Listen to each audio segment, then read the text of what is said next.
Em nome de Jesus, damos início ao tema de hoje, que tem como título Livramento somente em Jesus.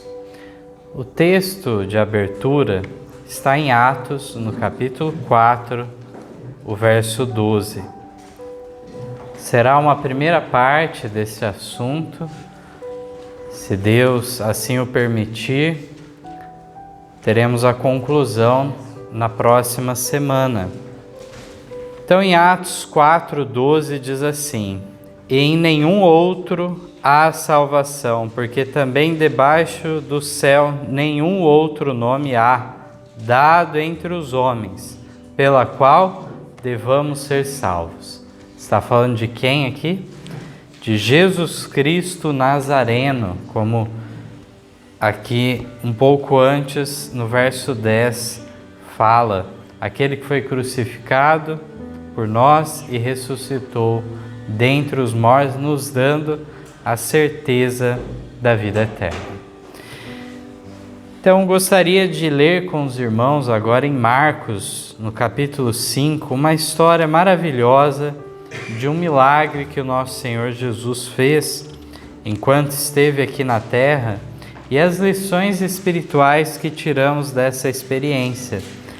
Então, no Evangelho de Marcos, no capítulo 5, o verso 25 em diante, nos declara o seguinte: E certa mulher, que havia 12 anos tinha um fluxo de sangue e que havia padecido muito com muitos médicos e despendido tudo quanto tinha, nada lhe aproveitando isso, antes indo a pior, ouvindo falar de Jesus, veio por detrás entre a multidão e tocou na sua veste, porque dizia: se tão somente tocar nas suas vestes, sararei.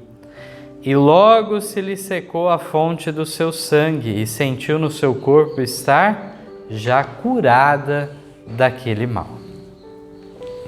A mensageira do Senhor, Ellen White, no Ciência do Bom Viver, na página 59, nos declara o seguinte: se eu tão somente tocar a sua veste, ficarei sã. Foi uma pobre mulher que proferiu essas palavras. Uma mulher que por 12 anos sofrera de doença que lhe tornara a vida um fardo. Gastara todos os seus recursos com médicos e remédios, apenas para ser o quê? Desenganada. Ao ouvir, porém, falar no grande médico, reviveram-lhe as esperanças. Ao abrir caminho por entre a turba, o Salvador aproximou-se do lugar em que se achava enferma. Repetidamente buscou chegar perto dele. Eis agora sua oportunidade.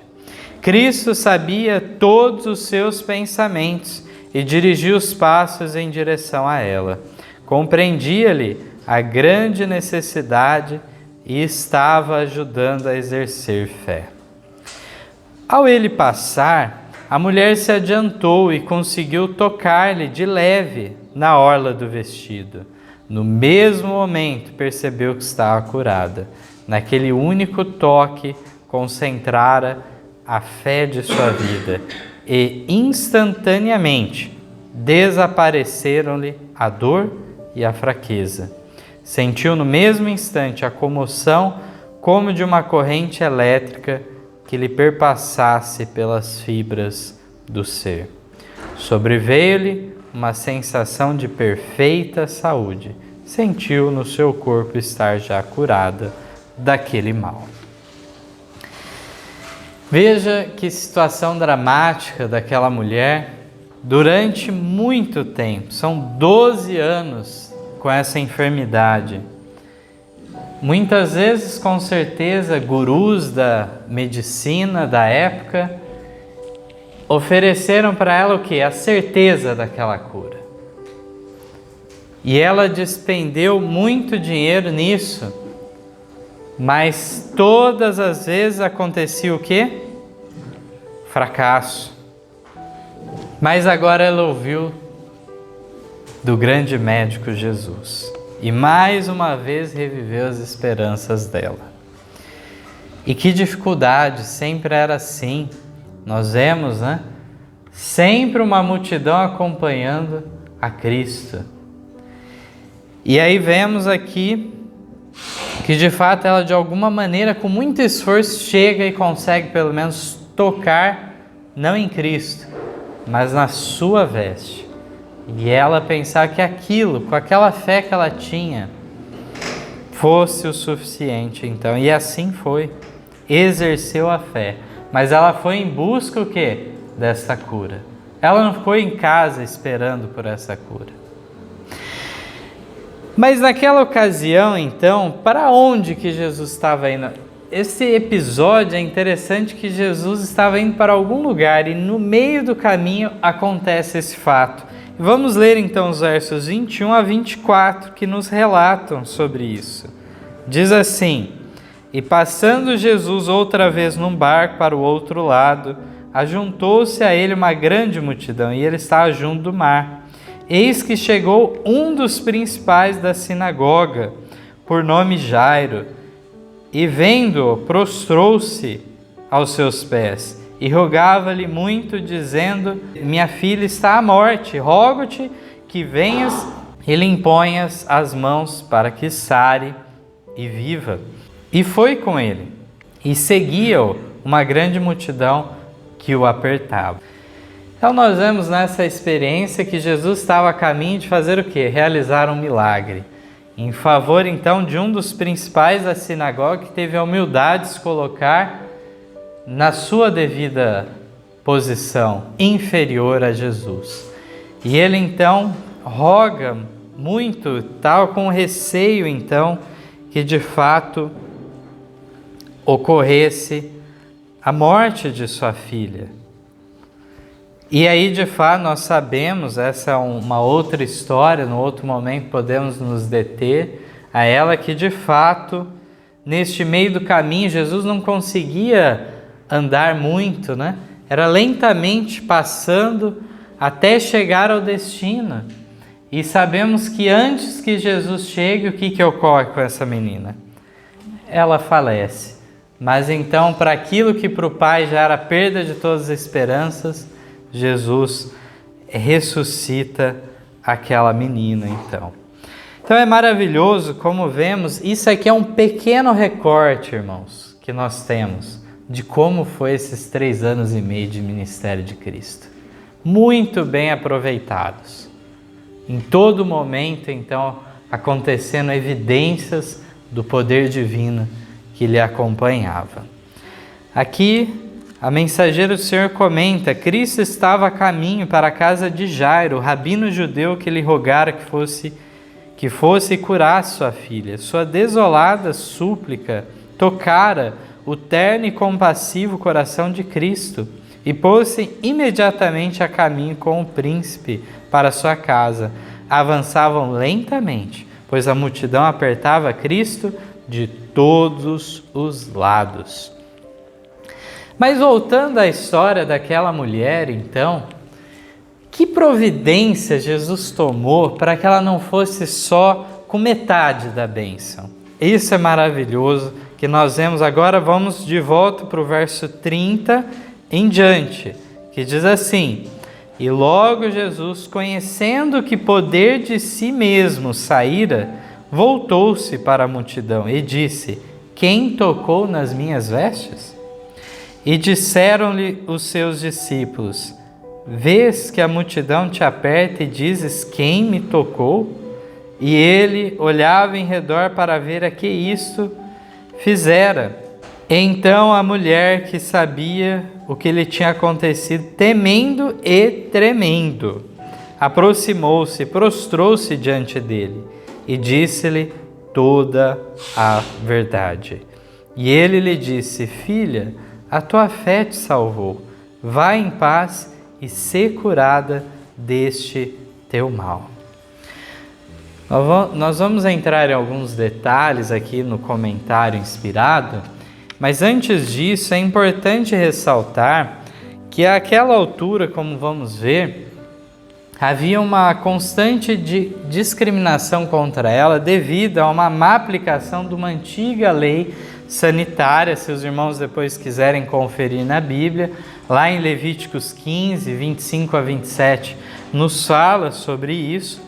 Então, era uma dificuldade essa doença dela, que envolvia a questão do sangue, e foram dados uma série de requisitos para o antigo Israel para não haver a contaminação com sangue que prolifera doenças, como hoje a ciência moderna ressalta. Naquela época eles não tinham esse conhecimento, mas Deus já orientou uma série de regras sanitárias. Mas isso não deveria ocasionar uma discriminação também. Mas vamos aqui à continuação do Ciência do Bom Ver, na página 60. A agradecida mulher desejava exprimir sua gratidão ao poderoso médico, que mais fizera por ela num único toque do que os doutores tinham feito em 12 longos anos, mas não ousava. Com o coração cheio de reconhecimento, procurava subtrair-se à multidão. De repente, Jesus parou e, olhando em volta de si, perguntou: quem é que me tocou? Ele podia distinguir o toque da fé do contato casual da multidão descuidosa. Alguém o tocara com um desígnio profundo e recebera resposta. Vejam só, haviam pessoas apertando Jesus de todos os lados, tocando nele, e aí vem essa indagação justamente dos próprios discípulos, mas do que o Senhor está falando, né? Mas ele distinguiu aquele toque de fé. Cristo não fez a pergunta por causa de si mesmo. Tinha uma lição para o povo, para os discípulos e a mulher. Desejava inspirar esperança aos aflitos e mostrar que fora a fé que trouxera o poder restaurador. A confiança da mulher não devia ser passada por alto, sem comentário. Deus devia ser glorificado por sua grata confissão. Cristo desejava que ela compreendesse que ele aprovava seu ato de fé. Não queria que se afastasse apenas com metade da bênção. Ela não devia ficar sem saber que ele conhecia o seu sofrimento, nem seu compassivo amor e sua aprovação à fé que depositara em seu poder de salvar perfeitamente a todo que a ele se dirige.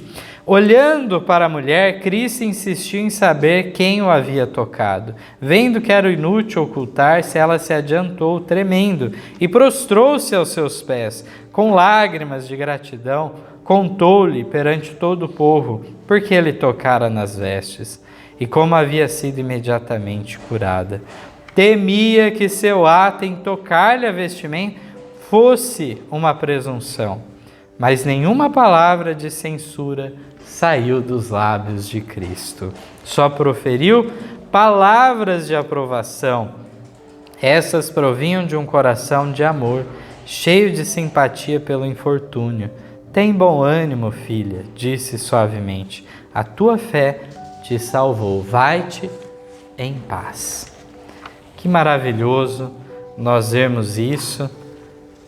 Nós encontramos aqui de fato que ela tinha até receio de acharem que estava contaminando o mestre ao tocá-lo devido à sua doença ou algo do gênero, mas Cristo então deixou de lado todas essas barreiras e demonstrou então afeto por ela. Na página 62 diz quão animadoras foram essas palavras para ela. Agora nenhum temor de haver ofendido lhe amargurou a alegria. E no desejar de todas as nações, na página 347, diz ainda que ele não deu nenhum ensejo para que a superstição pretendesse haver virtude curadora no simples toque de suas vestes. Não fora pelo contato exterior com ele, mas por meio da fé que se firmava em seu poder divino, que se operara a cura. A turba admirada que se comprimia em torno de Jesus não sentira nenhum acréscimo de poder vital. Mas, quando a sofredora mulher estendeu a mão para tocá-lo, crendo que se restabeleceria, experimentou a vivificadora virtude, assim nas coisas espirituais. Falar de religião de maneira casual, orar sem ter a alma faminta e viva fé, nada aproveita. Aqui já vemos as importantes lições, de muitas que teríamos para tirar de toda essa história. Nós vemos que realmente é necessário um contato pessoal com Deus. Não é, então, para irmos para a superstição, aqui deixou muito claro, mas sim entendermos que nesse contato de confiança com o nosso Salvador, devemos abrir o nosso coração. Não devemos tornar algo comum a nossa religião, algo banal, mas algo muito sério. Mas como muitos então consideram sua fé ou crença, como essa fé pode realmente dar maravilhosos resultados? Gostaria de ler em Gálatas, no capítulo 5 e o verso 6. Gálatas 5, 6 tem um texto precioso para nós, onde o apóstolo Paulo resume bem a questão. Diz assim: porque em Jesus Cristo nem a circuncisão nem a incircuncisão tem valor algum, mas sim a fé que opera de que maneira? Pelo amor. O amor deve ser o princípio ativo em tudo. Havendo o amor, então, a nossa fé realmente será genuína, não será uma mera crença intelectual, não será algo simplesmente que reconhecemos porque as evidências são estrondosas, mas que nos subjuga, então, em amor a Deus e ao nosso semelhante. Não é um mero rito exterior, como era o da circuncisão para os judeus e que não era para os gentios, era da antiga aliança referente a isso.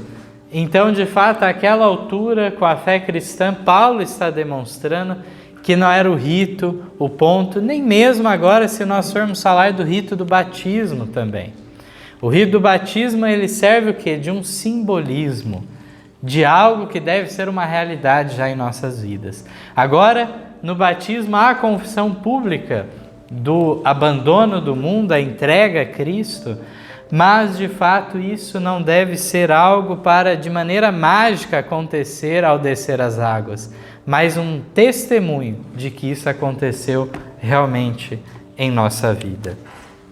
Então, aqui nos deixa essa recomendação, a fé que opera pelo amor. Agora vamos no Ciência do Bom Viver, na página 62, que nos dá um acréscimo sobre isso. Crer em Cristo meramente como Salvador do mundo jamais trará cura à alma. A fé que é para a salvação não é um simples assentimento à verdade do Evangelho. Fé verdadeira é a que recebe a Cristo como Salvador pessoal. Deus deu seu Filho unigênito para que eu, crendo nele, não pereça, mas tenha a vida eterna. Que maravilhoso esse comentário aqui, porque vamos lembrar, então, até de algo que comentamos hoje aqui na igreja, em nosso estudo de escola sabatina. Nós falamos um pouco sobre isso. Não basta reconhecer a Cristo como Salvador do mundo. Essa era a experiência, então, de um pastor pioneiro da obra adventista, Elliot Joseph Waggoner. Ele, então, esse pastor da justificação pela fé, antes de ele se tornar, então, esse pregador tão conhecido da justificação pela fé, ele passou por uma experiência muito especial. Ele já era filho de um pastor adventista, já desde os primeiros anos, então, o quê? Naquela fé, conhecia tudo, os pontos da fé, mas ele teve que passar por uma experiência pessoal. E ele diz que em determinada reunião em que ele estava, de repente, como um lampejo em sua mente, veio o pensamento e como que ele estivesse enxergando Cristo pendurado na cruz. E Cristo ter ido naquela cruz e morrido por ele. Que a pena do seu pecado foi paga por Cristo. Então, aqui nós vemos, Ellen White comenta, Deus deu seu Filho unigênito para que eu, crendo nele, não pereça, mas tenha vida eterna. Devemos pessoalizar a questão. Para o nosso caso, é necessário isso. Então, depois dessa experiência, o Wagner, então, decidiu se aprofundar realmente nesse assunto da justificação pela fé. E foi uma grande bênção, então, as mensagens que ele, juntamente com o companheiro Alonso Jones, levaram, então, em favor. Continuando aqui a leitura, diz assim: quando me aproximo de Cristo, segundo a sua palavra, cumpre-me acreditar que recebo sua graça salvadora. A vida que agora vivo, devo viver na fé do Filho de Deus, o qual me amou e se entregou a si mesmo por mim. Gálatas 2:20. Muitos têm a fé como uma opinião. A fé salvadora é um acordo pelo qual os que recebem a Cristo se unem em concerto com Deus. Uma fé viva quer dizer aumento de vigor, segura confiança, pela qual, mediante a graça de Cristo, a alma se torna um poder vitorioso. A fé é um conquistador mais poderoso do que a morte. Se o doente puder ser levado a fixar com fé os olhos no poderoso médico, veremos maravilhosos resultados. Ele trará vida ao corpo e à alma. Então nós encontramos nestes relatos maravilhosos que acompanhamos, encontramos essa realidade. Está à nossa disposição a graça de Cristo. Ninguém pode fazer essa obra por nós. Nós mesmos devemos escolher estar ao lado de Cristo e fazer firme esse chamado. Nós vemos aqui que deve haver uma fé viva em nós. E essa fé, então, é uma conquistadora mais poderosa que a morte. Encontramos aqui neste texto também o princípio de que nós devemos nos entregar em concerto com Deus. Numa aliança, num contrato que firmamos com Ele. De maneira que, num contrato existem o quê? Tanto os deveres como os direitos. Existe multa contratual, tudo isso. Deus, Ele já liquidou a nossa dívida que tínhamos com Ele. Todo o nosso histórico de pecado. Entramos nesse contrato liquidado tudo. Mas existe um problema nisso. Não bastava Cristo só fazer isso por nós. Porque dali em diante voltaríamos a pecar.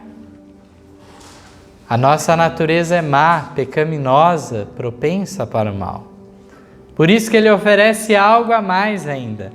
Não só um Salvador, um substituto divino para pagar a pena do pecado, mas também um modelo, um exemplo de vida.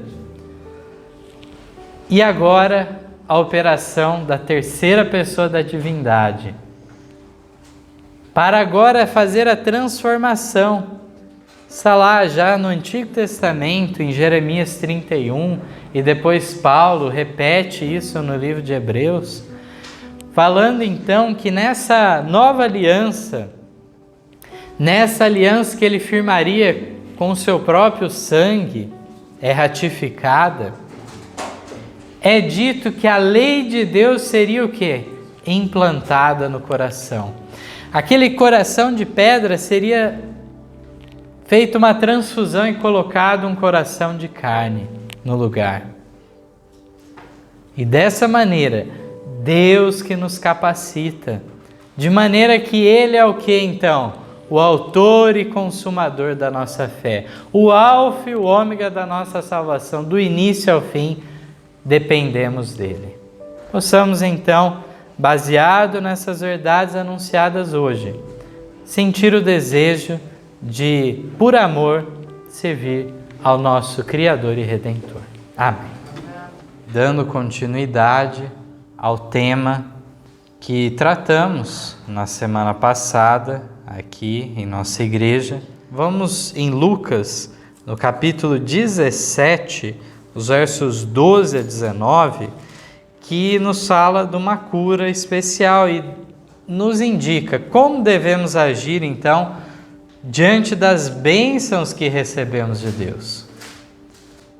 E entrando numa certa aldeia, saíram-lhe ao encontro 10 homens leprosos, os quais pararam de longe e levantaram a voz dizendo: Jesus, mestre, tem misericórdia de nós. E ele, vendo-os, disse-lhes: Ide e mostrai-vos aos sacerdotes. E aconteceu que, indo eles, ficaram limpos. E um deles, vendo que estava são, voltou, glorificando a Deus em alta voz. E caiu aos seus pés com o rosto em terra, dando-lhe graças. E este era samaritano. E respondendo Jesus, disse: Não foram 10 os limpos? E onde estão os 9? Não houve quem voltasse para dar glória a Deus, senão este estrangeiro? E disse: Levanta-te e vai, a tua fé te salvou. Então aqui nós temos nessa história o quê? Um exemplo daqueles que saíram o quê? Com metade da bênção. Apenas a cura física. Não foram atrás de algo mais. Jesus, então, de uma maneira diferente, realiza esse milagre, até apontando justamente para os sacerdotes entrarem em contato com esse fato e compreenderem o milagre através do próprio testemunho daqueles leprosos, de que realmente Jesus tinha esse poder miraculoso. E aí nós encontramos essa situação. 10 homens leprosos que eram afastados também da sociedade, não podiam tocar nas pessoas, as suas vestes eram consideradas então imundas e assim por diante, e Jesus então toma uma postura aqui de resolver aquela situação deles, mas 9 dos 10 não voltaram. Quantas vezes isso em nossos dias não acontece também? Muitas vezes não é reconhecido todo o valor daquela bênção que Deus enviou para nós. Muitas vezes ocorre uma coisa pior ainda que isso. Nos gloriamos de nós termos alcançado algo, quando foi Deus que o fez. Então, aqui vemos que o samaritano, sim, este foi justamente o que voltou para dar glória, agradecer a Jesus, o Messias, o Cristo, e assim ele alcançou salvação, através de uma fé genuína. Aqui no Desejar de Todas as Nações, na página 347, nos diz assim: após a cura da mulher, Jesus desejava que ela reconhecesse a bênção que recebera. Os dons oferecidos pelo Evangelho não devem ser adquiridos às furtadelas, nem fruídos em segredo. Assim o Senhor nos chama a confessar sua bondade. Vós sois as minhas testemunhas, diz o Senhor, eu sou Deus. Isaías 43, 12. Nossa confissão de sua fidelidade é o meio escolhido pelo céu para revelar Cristo ao mundo. Temos de reconhecer-lhe a graça segundo nos é dada a conhecer através dos santos homens da antiguidade. Mas o que será mais eficaz é o testemunho de nossa própria experiência. Cada indivíduo tem uma vida diversa da de todos os outros, uma experiência que difere essencialmente da sua. Deus deseja que nosso louvor a Ele ascenda com o cunho de nossa própria individualidade. Esses preciosos reconhecimentos para louvor da glória de sua graça, quando corroborados por uma vida semelhante à de Cristo, possuem irresistível poder, eficaz para a salvação de almas. É para nosso próprio benefício que conservamos sempre vívidos na memória todos os dons divinos. Assim se robustece a fé para pedir e receber mais e mais. Lindo texto aqui que encontramos da Mensageira do Senhor, Ellen White, e vemos que de fato deve ser uma gratidão pública a Deus realmente manifestada.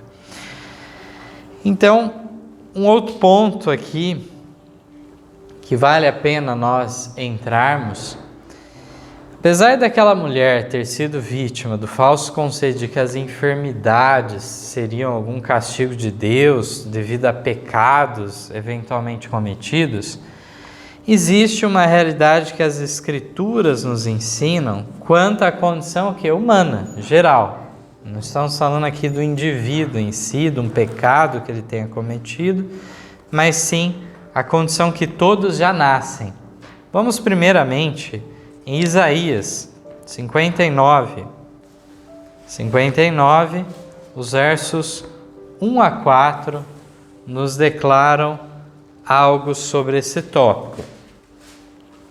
Eis que a mão do Senhor não está encolhida, para que não possa salvar, nem agravado o seu ouvido, para não poder ouvir. Mas as vossas iniquidades fazem separação entre vós e o vosso Deus, e os vossos pecados encobrem o seu rosto de vós, para que não vos ouça. Que as vossas mãos estão contaminadas de sangue, e os vossos dedos de iniquidade, os vossos lábios falam falsidade. A vossa língua pronuncia perversidade. Ninguém há que clame pela justiça, nem ninguém que compareça em juízo pela verdade. Confiam na vaidade e falam mentiras, concebem o mal e dão à luz a iniquidade. Somente esta condição é reservada a nós se estivermos separados de Cristo. A nossa natureza pecaminosa se manifestará nesses tipos de atitude. E uma vez isso ocorrendo, aqui diz que há uma separação entre nós e Deus. Deus não é incapaz de nos ajudar, Deus é plenamente capaz de nos auxiliar. Porém, enquanto estivermos nessa condição de pecado, é necessária então uma mudança de vida para ser recebido pelo Pai Celestial e fluir então das suas graças. Vamos agora em Romanos 3, os versos 9 a 12. Aqui também o apóstolo Paulo faz citações do Antigo Testamento para embasarem o seu ponto. Pois que somos nós mais excelentes? De maneira nenhuma, pois já dantes demonstramos que tanto os judeus como os gregos, todos estão debaixo do pecado. Como está escrito, não há um justo nenhum sequer, não há ninguém que entenda, não há ninguém que busque a Deus. Todos se extraviaram e juntamente se fizeram inúteis, não há quem faça o bem, não há nenhum só. É muito forte a linguagem aqui empregada para falar. Nós vemos que aqui também Paulo já ressalta que não há diferença do judeu ter nascido numa condição superior, do gentil, mas sim todos igualmente estão o quê? Debaixo do pecado. E devido a isso, não há condição de por nós mesmos alcançarmos uma justiça. Na realidade, nem sequer buscarmos a Deus por conta própria. O desejo já de buscar a Deus já é uma manifestação do Espírito Santo em nosso coração. Não é possível, então, se chegar à bondade a não ser através da operação divina. No verso 23, também diz, porque todos pecaram e destituídos estão da glória de Deus. E no capítulo 5 agora de Romanos, no verso 12, também nos diz, Portanto, como por um homem entrou o pecado no mundo e pelo pecado a morte, assim também a morte passou a todos os homens. Por isso que todos pecaram. Então, fica muito claro nas Escrituras essa crença, então, de uma natureza pecaminosa, por ocasião da natureza, algo que herdamos uma separação de Deus, essa separação feita pelo nosso pai Adão, de modo que devemos buscar uma religação com o nosso Criador. No Grande Conflito, na página 505, é dito o seguinte: quando um homem transgrediu a lei divina,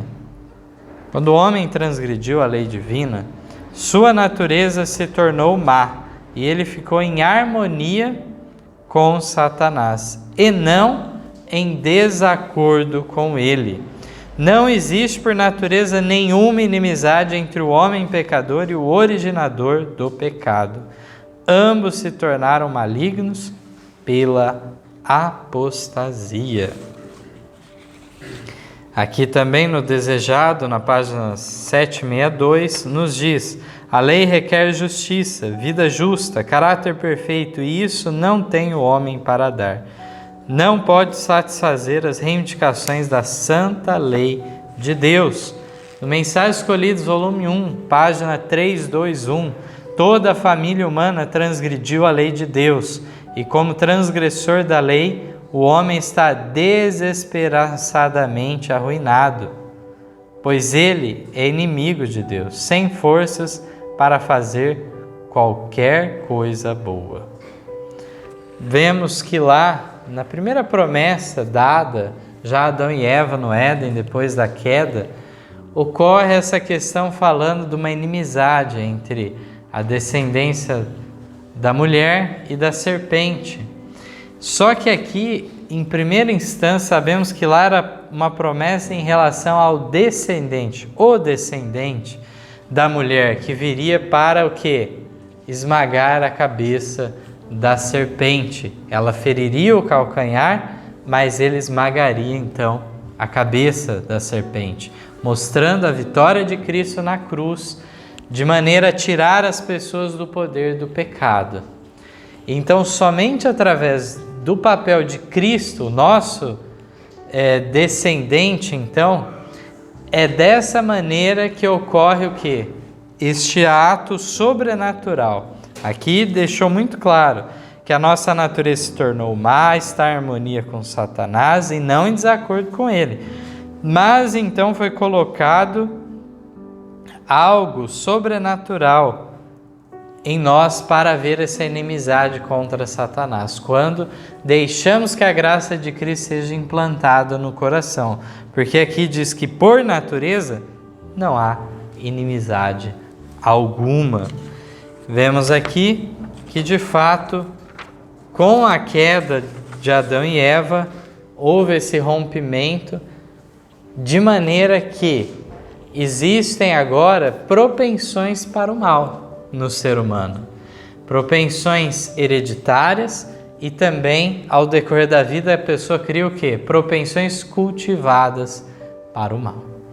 E aí entra num outro ponto, Romanos 5,19 também nos fala, dizendo assim: porque como pela desobediência de um só homem muitos foram feitos pecadores, assim pela obediência de um, muitos serão feitos justos. Então, de fato, se há esse quadro de uma herança maldita que recebemos, então, de Adão, por outro lado, foi dada uma segunda chance para o ser humano através da figura do segundo Adão, Cristo. Ele vem e nos coloca numa posição que aqueles que forem obedientes à vontade de Deus, esses serão feitos justos. Serão capacitados a isso, além da própria justiça de Cristo ser colocada em favor deles. Aqui, então, no Patriarcas e Profetas, na página 80, nos fala um pouco mais sobre essa questão da natureza humana. Aqui é dito que Sete era de estatura mais nobre do que Caim ou Abel, e parecia-se muito mais com Adão do que os demais filhos. Tinha caráter digno, seguindo as pegadas de Abel. Contudo, não herdou mais bondade natural do que Caim. Com referência à criação de Adão, acha-se dito: à semelhança de Deus o fez. Mas o homem, depois da queda, gerou um filho à sua semelhança, conforme a sua imagem. Gênesis 5, 1 e 3. Então, encontramos aqui, de fato, essa situação que agora Adão gerou a Sete já à sua semelhança, já com algo desfigurado pelo pecado, não mais naquela perfeição a qual Deus tinha criado o primeiro par. Encontramos nessa revelação aqui um antídoto contra aquela ideia de pensarmos, então, olha, Caim já era mal mesmo, já nasceu ruim, já estava predestinado por aquela trajetória, e Abel já era bonzinho, desde sempre bonzinho. Não existe esse aspecto. Abel também teve que refinar o seu caráter, teve que se entregar a Cristo em fé para ser transformado, assim como foi dito aqui de Sete. Todos nasceram destituídos de bondade natural, mas buscaram, de fato, o contato com o Criador. Por outro lado, Caim buscou os seus próprios interesses separados de Deus.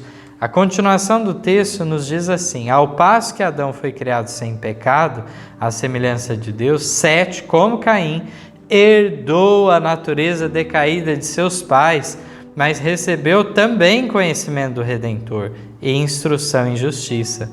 Pela graça divina serviu e honrou a Deus, e trabalhou, como teria feito Abel, caso ele vivesse, para volver a mente dos homens pecadores à reverência e obediência a seu Criador. Então, por que ele tinha um caráter digno e seguiu as pegadas de Abel? Ele construiu isso. Não é que a pessoa nasce com caráter bom.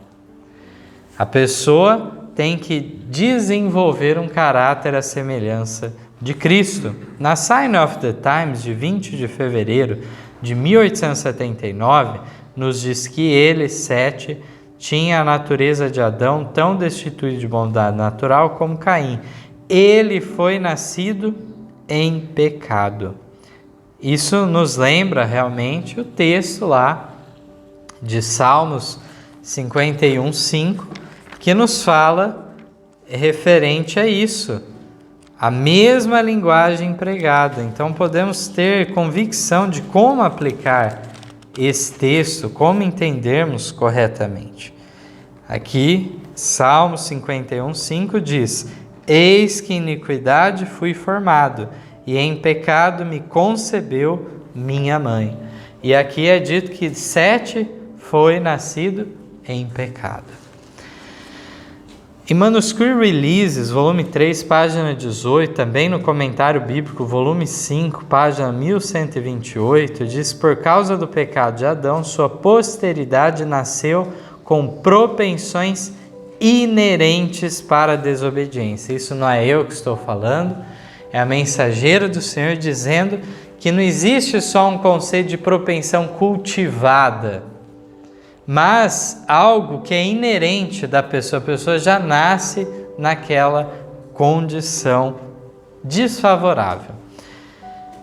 Sendo que todos nós, então, somos culpados, qual é a sentença do pecado diante desses culpados, então, diante da lei de Deus? Vamos mais uma vez aqui em Romanos 5 ver algo mais sobre isso. Romanos 5, verso 14, diz assim: no entanto, a morte reinou desde Adão até Moisés, até sobre aqueles que não tinham pecado, à semelhança da transgressão de Adão, o qual é a figura daquele que havia de vir. Então, aqui mais um indicativo nesse sentido, e no capítulo 6, verso 23, diz assim: porque o salário do pecado é a morte, mas o dom gratuito de Deus é a vida eterna por Cristo Jesus, nosso Senhor. Então, realmente já nascemos neste mundo com uma sentença de morte contra nós. Só que o salário do pecado aqui que diz que é a morte, irmãos, devemos entender que não representa apenas esta morte, mas sim a morte eterna.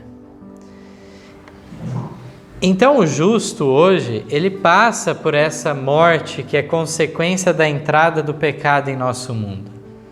Nada depõe contra o justo, porque é uma consequência. E todo casal que gera um filho novo, gera esse filho com essa sentença de morte também. Mas isso nada depõe contra a pessoa que, se buscar a Cristo, ele pode passar por essa morte, mas será algo que, como um sono para despertar na ressurreição dos justos para a vida eterna. Mas o salário que cobrava o pecado era o da morte eterna. Mas o dom gratuito de Deus é a vida eterna, que é alcançada através de Jesus Cristo, nosso Senhor. Assim, qual a única forma de escaparmos de nossa condenação? Vamos lembrar em Isaías 53:5, um texto aí maravilhoso que já nos fala dessa transferência da culpa. Todos nós já nascemos com essa culpa do pecado, mas houve uma solução para isso.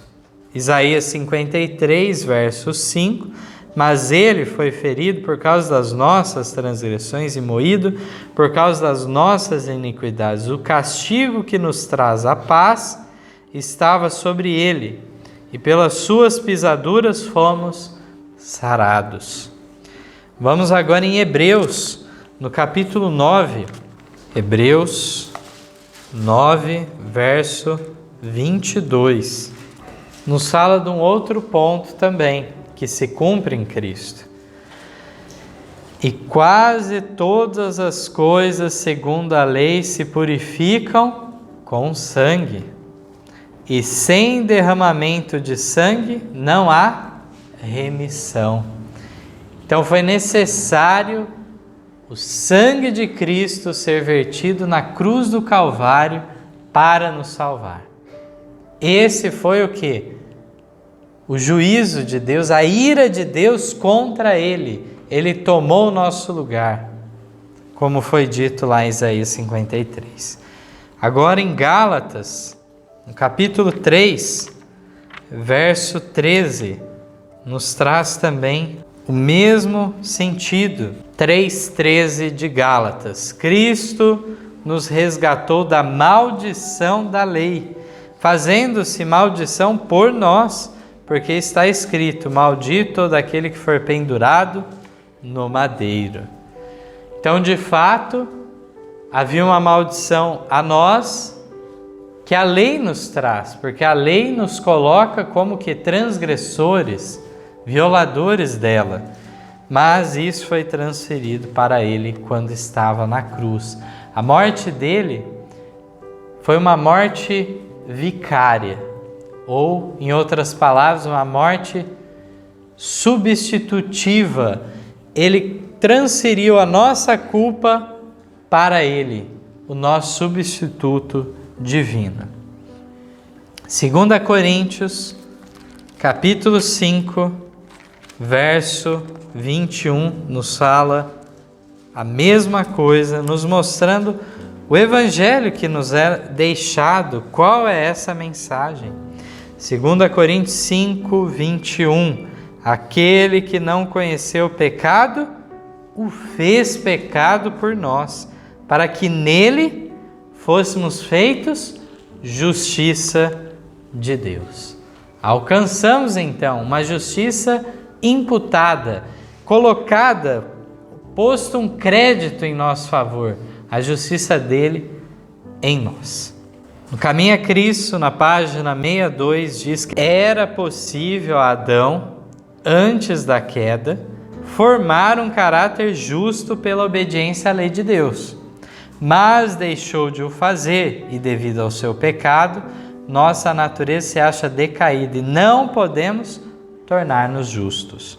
Fé e Obras, página 21. Cristo se prontificou a tornar-se o penhor e substituto do homem, para que este, por meio de graça sem igual, tivesse outra prova, uma segunda oportunidade, tendo a experiência de Adão e Eva como advertência para não transgredir a lei de Deus, como eles o fizeram. Um outro termo foi acrescentado aqui, penhor. Ele é a nossa garantia em todos os séculos. Já ele era o cordeiro que foi morto desde a fundação do mundo. Ele já tinha se colocado à disposição. Uma vez que entrou o pecado no mundo, já havia o quê? Um Salvador em resgate da humanidade. Prontamente já foi enviado este resgate, essa garantia de uma segunda oportunidade. E toda a dispensação que nós falamos aí dos patriarcas e profetas, até chegar em João Batista, nós encontramos tudo aquilo, a fé, a salvação daqueles homens, sendo garantida através da promessa de Deus, que veio a se concretizar quando Cristo veio a essa terra. Na meditação Cristo Triunfante, 214, diz que Cristo começou a obra da redenção exatamente onde se iniciou a ruína, e o bem-estar futuro do mundo dependia da batalha travada pelo príncipe da vida no deserto. Sejam dadas graças a Deus, porque ele saiu vitorioso, passando pelo mesmo terreno onde Adão caíra e redimindo o infeliz fracasso de Adão. Provando então que Adão, que foi criado puro, sem nenhuma mancha do pecado, não deveria ter caído em pecado. Cristo vem, redime essa falha de Adão, mostrando que sim, era possível guardar a lei. E agora, então, nessa condição, ele nos oferece uma justiça, agora não só imputada, mas comunicada a nós, para transformarmos o nosso ser também. Então, este é o último tópico que eu queria trazer para os irmãos. Vamos em Romanos, no capítulo 6, o verso 6, que nos fala agora desse papel que se nos dá, uma vez justificados pela fé em Cristo, para recebimento da graça salvadora. Romanos 6,6 nos diz assim: sabendo isto, que o nosso homem velho foi com ele crucificado, para que o corpo do pecado seja desfeito, para que não sirvamos mais ao pecado. É um livramento não só daquela culpa que já herdamos de Adão, mas também do próprio poder do pecado em nossas vidas, nos controlando, nos escravizando, de maneira que agora devemos colocar o velho homem para ser crucificado com Cristo. E dessa maneira, vivermos agora não mais para o pecado, não servindo como escravos ao pecado. Aqui no verso 15 e 16 diz: pois que pecaremos porque não estamos debaixo da lei, mas debaixo da graça? De modo nenhum. Não sabeis vós que a quem vos apresentardes por servos para lhe obedecer, sois servos daquele a quem obedeceis?